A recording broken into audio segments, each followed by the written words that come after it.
The Fujifilm X100 VI is finally out, and so are all the other reviews on YouTube telling you how fantastic this little camera is. And they're all right. Everyone is right in saying this is a fantastic camera. But in this video, I want to talk to you about why this shouldn't be your first camera. If you're just getting into photography, this isn't something that you should consider. And not only I'll tell you why you shouldn't consider this, I'll give you an alternative, a cheaper alternative, a half-price alternative in the Fujifilm ecosystem, which has all the same bells and whistles as the X100 and some more. Let's do it.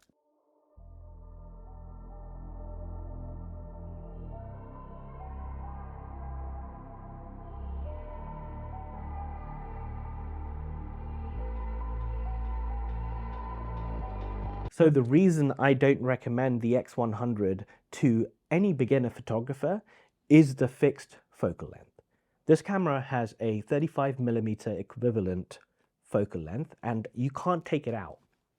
This is what you're going to get and you're going to have to live with it. So you're going to take fantastic photos the moment you buy this. You're going to love the images from this camera because, well, rightly so, it takes great, beautiful images. But as time goes on, you realize the limitations of this particular body and not being able to take this lens, detach it, and attach something else. Especially when you're starting out. As a photographer, you want to experiment. And you're gonna be limited by the amount of experimentation you can do with this one focal length.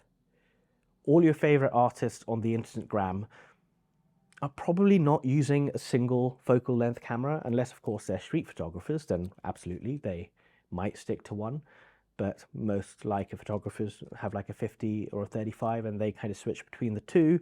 So even they have more choice than you will on this. And no, cropping this from 35 to 50 doesn't give you the same image as taking a photo with a 50mm lens versus a 35mm lens. They're just completely different things. The field of view is different. The bokeh is different. It's just a very different image. So don't think that you can just crop this lens and just zoom in and get the same image as you would with a different focal length. But coming back to the fixed focal length on the X100, as a beginner photographer, you're going to soon realize like, you can't really change this lens and you can't experiment with focal lengths. And that's quite a key part of starting your journey as a photographer, being able to use different focal lengths. And you'll realize that, hey, my phone has more focal lengths than this camera does. And you might get frustrated, so much so that you just give up, sell the camera, and don't look back at photography. And that's just something I don't want you to do. It's not good.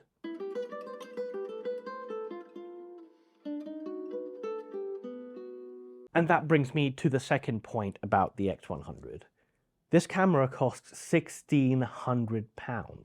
It's more than its predecessor, and its predecessor is costing you more money.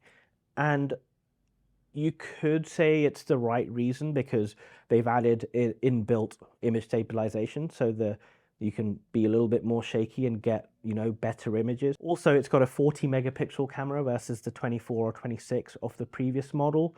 So you're getting more megapixels. Does that really make a difference on the image?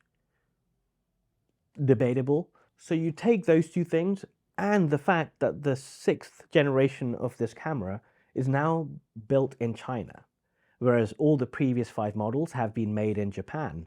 So I don't know if that's going to have a difference in the build quality, but you add all those things up and maybe the £1,600 value for this camera doesn't quite add up. But regardless of that, you're just getting into photography and you're like, hey, it's a lot of money. And I'm with you, it is.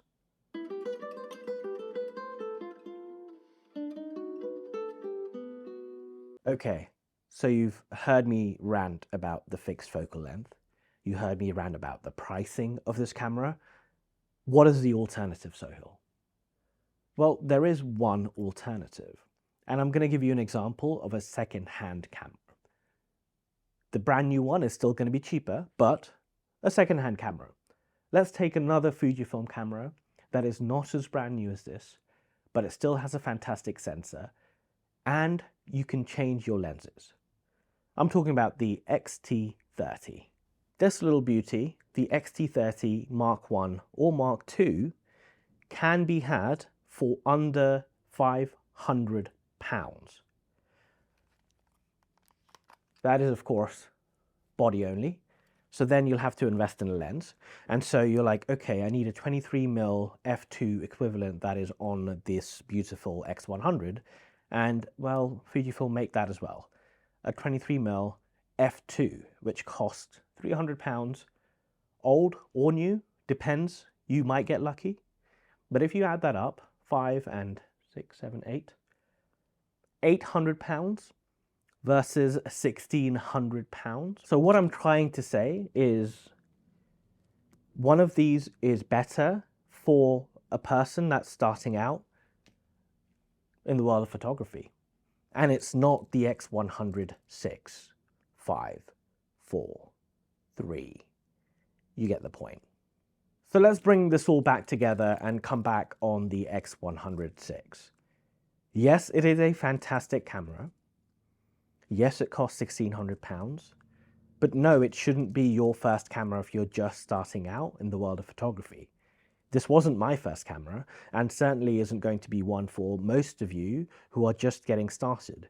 Now, if you live in a city and just always plan to live in a city and want to take photos in a city, then I don't think there is anything better than the X100, and you will take fantastic photos with the right constraints. But if you are thinking about branching out, maybe doing a few more portraits or landscape or any other kind of photography, and you want to venture out from just street photography, then I don't think I can recommend this to first-time buyers. That is it from this video. I hope you enjoyed it.